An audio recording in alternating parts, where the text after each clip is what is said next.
اللهم صل وسلم وبارك على سيدنا محمد وعلى اله واصحابه اجمعين. النهارده جايلكم باكله سمك هتعجبكم جدا.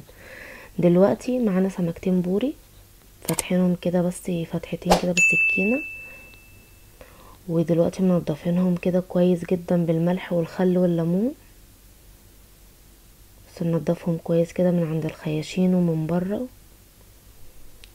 ودلوقتي بقى معانا حبتين بصل، واتنين حبة فلفل حار، واتنين طماطم، حبتين طماطم. دلوقتي هنحط البصل، رش عليه بس رشة فلفل صغيرة كده، فلفل اسمر، جزرية مبشورة، والفلفل كده مقطعينه كده قطع صغيرة، والطماطم.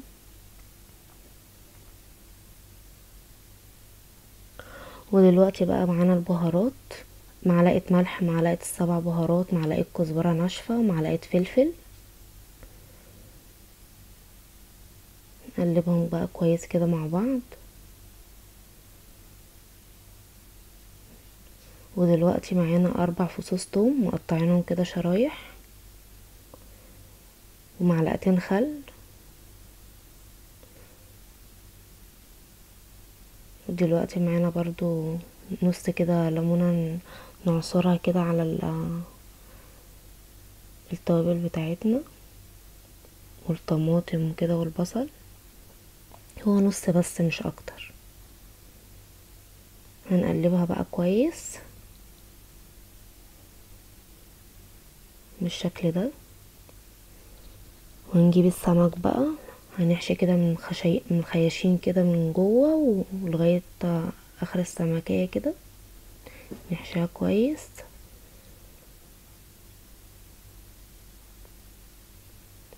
نحشي التانية، نحط كده من جوه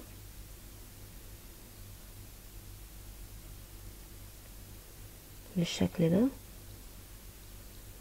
ونسوي بس كده الصينية معانا، ونحط السمك، نرصه كويس كده في الصينية بس بالشكل ده. نحط التانية، نحطها عكسها كده عشان المنظر بس، يبقى شكلهم كده حلو.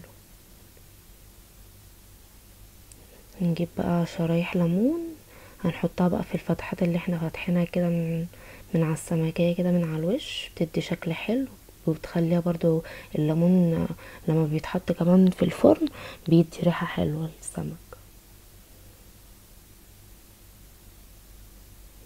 بس كده هما لكل واحدة 2 كفاية، ومعلقتين زيت كده او 3 من على الوش بس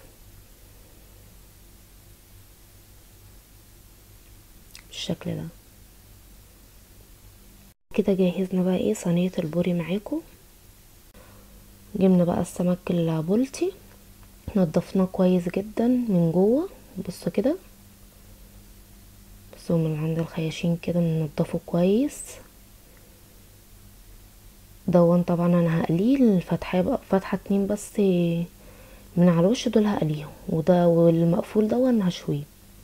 طبعا في المحلات بره بيسيبوه زي ما هو بالقش الصغير اللي بيبقى من على وش السمكية في المحلات عشان ما يتحرقش من الردة وكده، لكن انا طبعا احنا عاملين بقى حاجة طبعا نضيفة في البيت، فبنشيله وبيطلع جميل جدا، زي يعني احلى من بتاع المحلات كمان.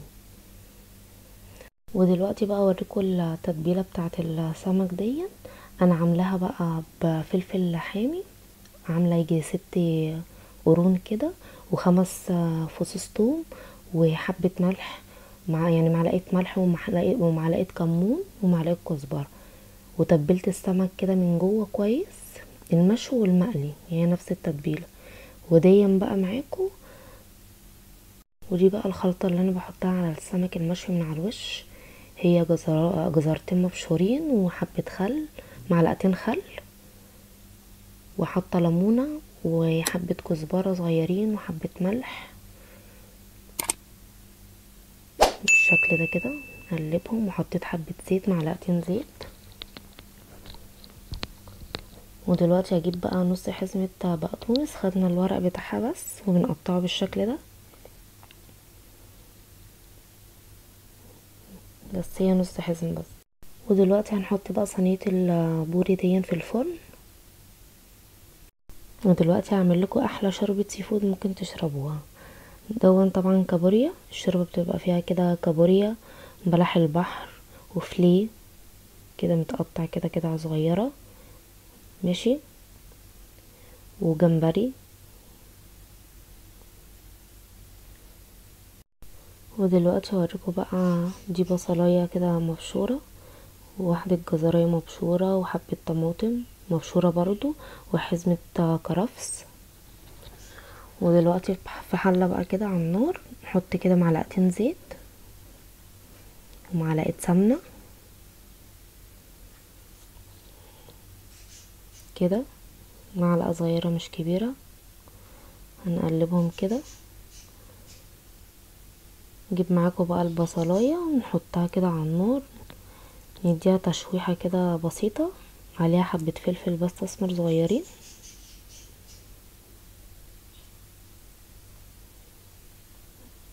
يا دوبك تقليبه بس بسيطة كده، دقيقة بس كده على النار. ونحط الكرفس، نحط الكرفس كده مع البصل. وبعد كده بقى نحط الكابوريا كده، ونحط الجمبري وكده، وكل الحاجة اللي في الطبق كده معانا.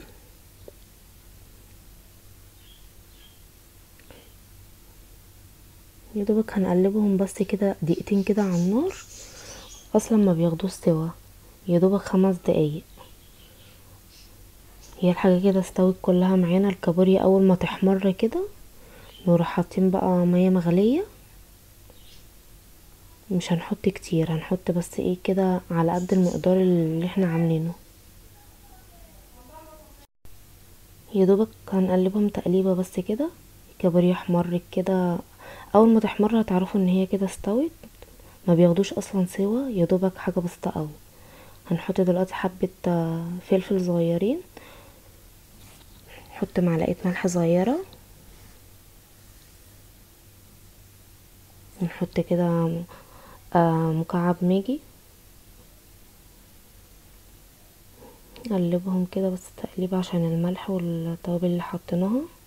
ودلوقتي هنحط بقى ايه الطماطمية كده مبشورة، وهناخد بس ايه نص، يعتبر نص جزراية مبشورة، بيدوا طعم اصلا وريحة جميلة جدا.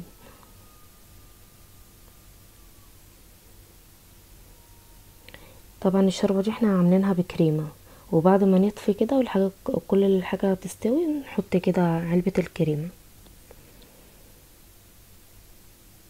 احنا كده طفينا عليها كده وهي كده خلصت. دلوقتي حطينا الجريل عليها حبة ردة، ونحط السمك كده يتشوي.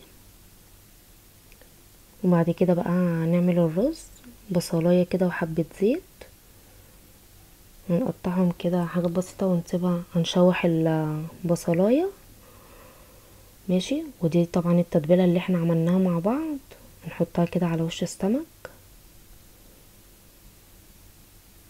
وحطينا كده مية على البصلاية بتاعة الرز.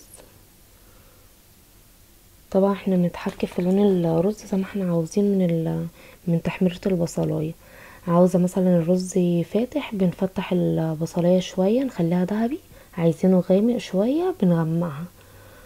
نروح حاطين كده بس مقدار المية على قد كمية الرز، وحطينا واحدة مرقة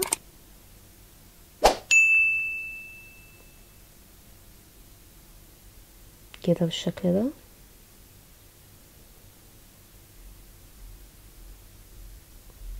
وهحط معاكم معلقة ملح. ولو انتوا لسه ما اشتركتوش في القناة، اشتركوا في القناة وفعلوا الجرس ولايك وشير عشان يوصلكوا كل جديد. ولو عجبكم الفيديو اكتبولي في التعليقات. حطينا بس كده حبة كمون.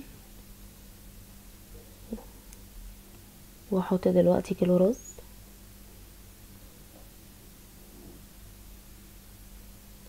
ودلوقتي حطينا السمك كده المقلي، حطيناه كده في الدقيق، ونقليه كده بالشكل دون. ودلوقتي الرز اتشرب معانا اهو، بص مفلفل وجميل ازاي. نغطيه ونسيبه بقى يستوي براحته. ايه رأيكم؟ يا رب يكون وصفتي عجبتكم، وبالهنا والشفا على قلبكم.